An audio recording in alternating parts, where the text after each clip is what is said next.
Yeah, so just before this video starts, I just like to remind everyone everything in this video is alleged, everything is hypothetical, nothing has been proved, everything is an allegation. So shout out to True Crime Julia once again for another video. Let's let this video play.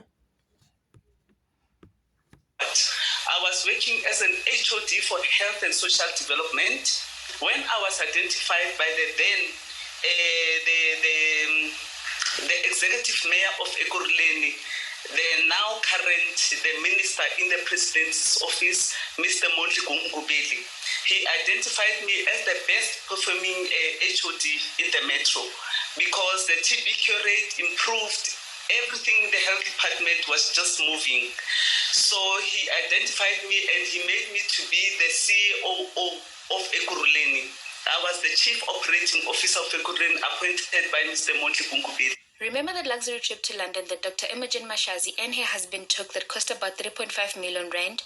And then at the time, News 24 reported that she went on the trip with 2 other people, and then she allegedly said she did not feel obliged to reveal who the people were because this was a private social trip, which was paid for by the people who invited her to London. She also allegedly said she did not feel she had to reveal the people who she was with because this was not work-related, or that the people who took her to London had no business with the city of Ekurhuleni where she was the city manager. Well, it turns out that just like throughout her appearance at the Madlanga Commission, while answering questions, Dr. Imogen was being To me, it's strange for someone in London to fly you out all the way to their country. I understand that the exchange rate is different. Their currency is worth much more, but are you in such demand that they need to fly you from your country to their country?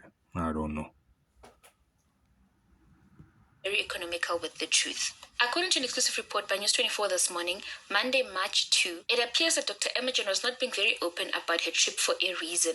You see, on that day that Dr. Imogen boarded the private chartered flight at the airport, she was with very important people inside the aircraft. There were 4 people on board. Dr. Imogen was with her husband, as mentioned, a well-established lawyer. And then there were 2 other people, reportedly a couple, one an established doctor in Sandton by the name of Dr. Maleka, and the other person is a well-established pharmacist, also based in Sandton, by the name of Dineo Seledzwan. And if, like me, you have not heard of these names before, here is why they matter now. According to News 24, Dr. Imogen was not truthful when she said she did not have a reason to declare the trip because it was a private social trip. It turns out that Dineo Seledzwan, who was with her on that plane, was awarded a lucrative tender by the city where Dr. Imogen was the city manager at the time. Dineo got the tender less than a year after the trip, a small factor that Dr. Imogen did not disclose or declare to her employer, and a direct conflict of interest and a breach of her employment contract. So Dino was awarded the tender, which was not even in the health space. She was awarded the tender to supply fuel to the city of Ekurhuleni through her construction company, and the tender was worth a whopping 10 million rand. And this is why this is problematic. Remember, the main reason we have the Madlanga Commission and the ad hoc committee is because General Nhlanhla Mkhwanazi has revealed to us that we are in trouble as a country because criminal elements have... Yeah, sorry to just interrupt there, but a tender worth 10 million rand to me, I don't know, that doesn't sound like much. I've heard of tenders that are worth more than that, they're about double, almost 2.5 times that amount, but let's continue to watch. Infiltrated the justice system, and they have also infiltrated leadership in our country. I would like us to move off that topic and that question, Dr. Mashazi, and now we have to retrace our steps and go sequentially now. We went about differently jumping because we were dealing with themes more than the order of the questions. How many questions are still left? We are at the tail end, I can show you. So criminal figures are funding the lives of people that we have trusted with public office. They get money, lucrative gifts, some of them get BBLs and girlfriend allowances in order for criminals to get favors. We always operate with Willis back. Again? Yes. Your favorite bag? Yes. That's the money bag. It's a money bag? Yes. You use a video again?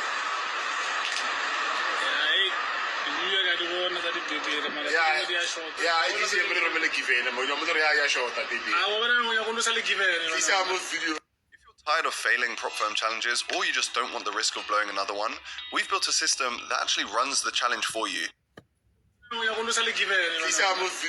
criminals and their family members get irregular tenders, they get to live above the law and not face the law because they are blessers to people who hold high and important offices.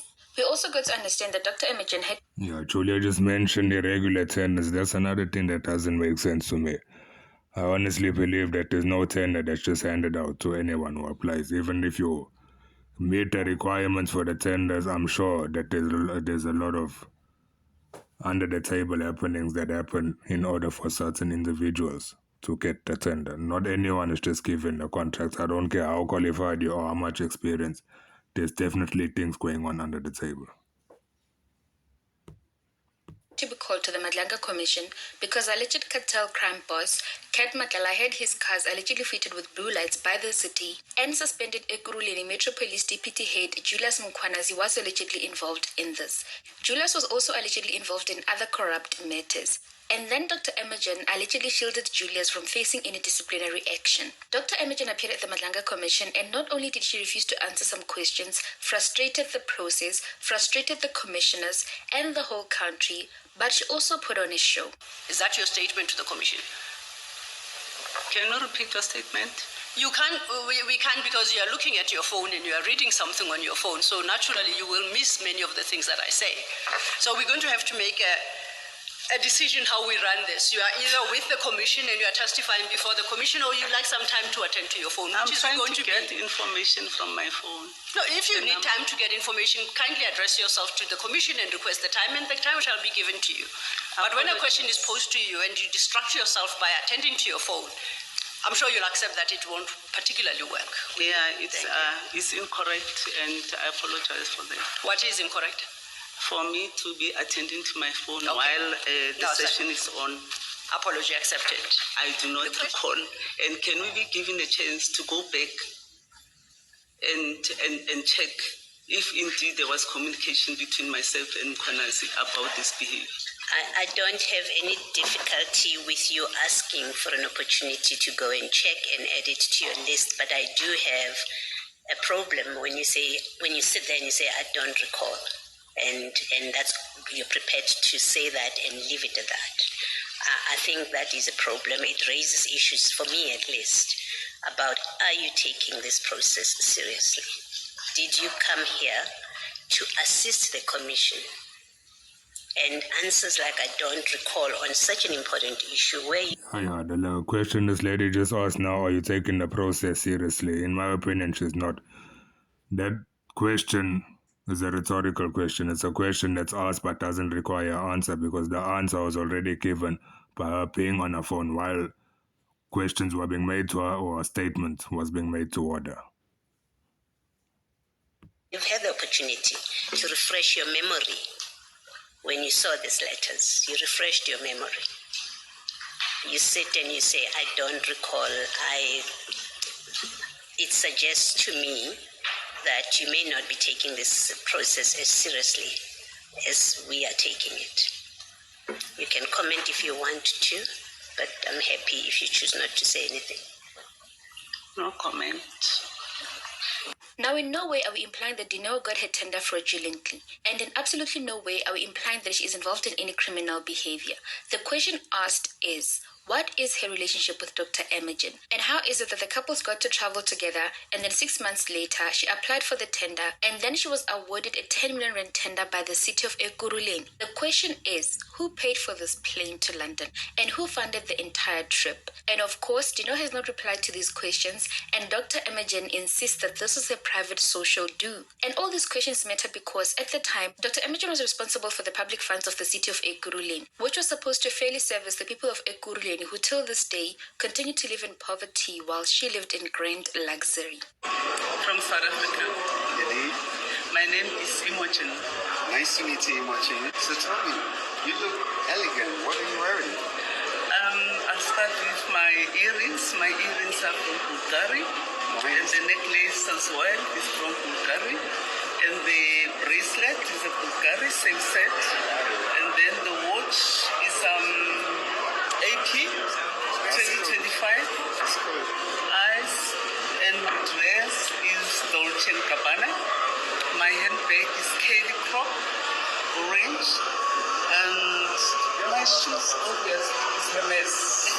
That's nice. Well, I grew up in a very sophisticated family. My father used to like. Yeah, I just wanted to pause so that everyone can get a good chance to read and see how much each item is valued at.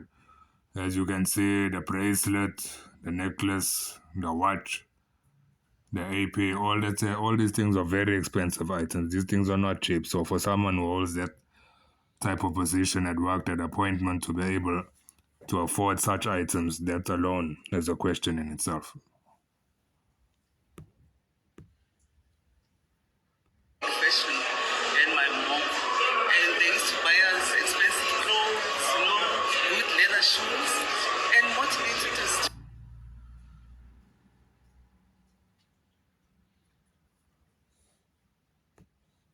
go to school so that we are able to afford life when we grow up. It's a mess. All my bags, like this is a bacon, I have almost all the colors of the exotic leather. Now I'm doing exotic collection. I have the Epsons and whatever, but the only handbag that I use is Hermes. That's good. The rest of the brands I've given to my daughter. Well, I'm a very introvert person, but I like people. I always like meeting new people, making new friends all over the world because I like traveling. So people, sometimes they feel that this one is like a high-profile person while I'm not. They don't understand that when you can serve and I love people, I have the soft heart of humility. Join millions.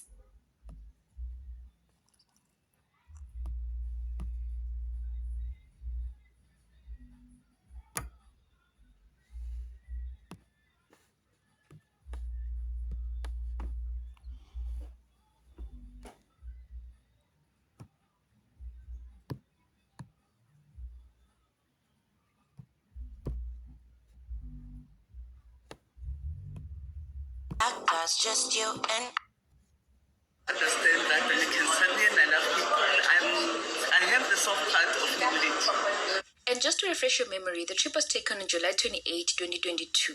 News 24 reported that the couple jetted off from Lanseria Airport in a private aircraft, a Falcon 900EX, which is operated by local company ExecuJet. The aircraft cost 2.5 million rand. And as mentioned, there were 4 passengers on board. They arrived in London the following day and landed at the Luton Airport. The crew on board cost 80,000 rand. The aircraft parking cost 45,000 rand. The fuel was 113,000 rand. And catering was 17,000 rand. There was passenger tax of 40,000 rand. When they arrived, they were booked at the Corinthia Hotel, which costs 15,000 rand a night. And for their luxury suites, you pay 95,000 rand a night. And all in all, the bill for the entire trip, according to News 24, cost around 3.5 million rand.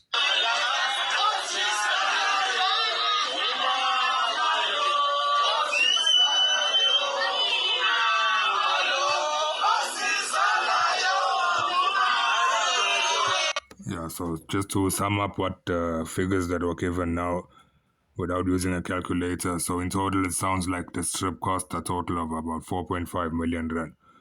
So for any individual, I don't care what capacity you employed in, whatever your appointment in, there's no one that's adding that amount of money to be able to pay for a trip that cost 4.5 million rand. And that trip only had 4 people on board. That jet clearly seats more than 4 people. So 4 people for a trip to cost 4.5 million rand.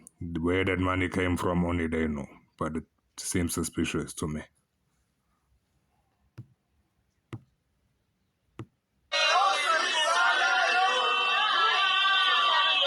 We will die for you.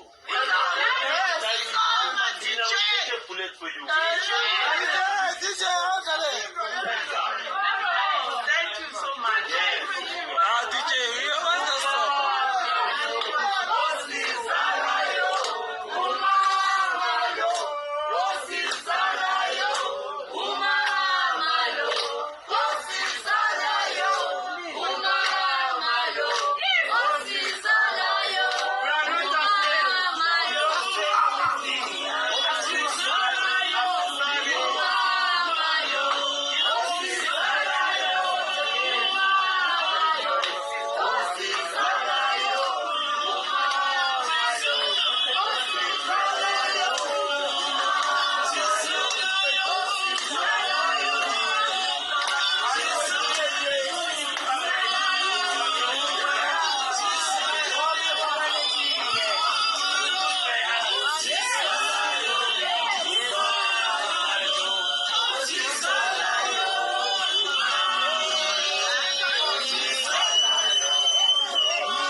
Just before this video rounds up and finishes off, there's just one more thing I wanted to add.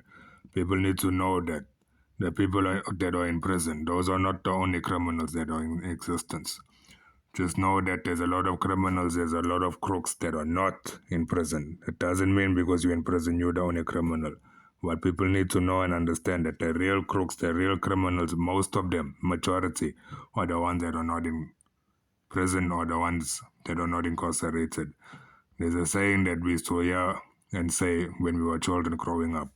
And the saying was that the real crooks, the ones that don't get caught, those are the real crooks. Let me just repeat that. The ones that don't get caught, those are the real crooks. Meaning, the ones that are not in prison, those are the real criminals, those are the real people committing crimes. So it's not only the people that are in prison, most of the time the people that are out of prison committing crimes, they are committing even bigger crimes. So everything I said in this video is alleged, nothing's been proved. It's all allegations. So yeah, let's just watch this video until it ends.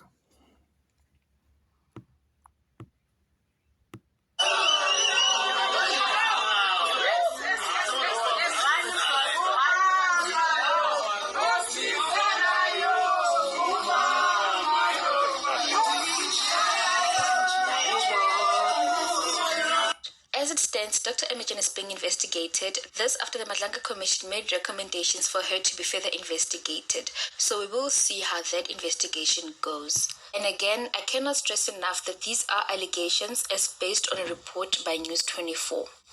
What are your views on the story? Let's talk in the comments. Please stay safe. I will see you on the next one.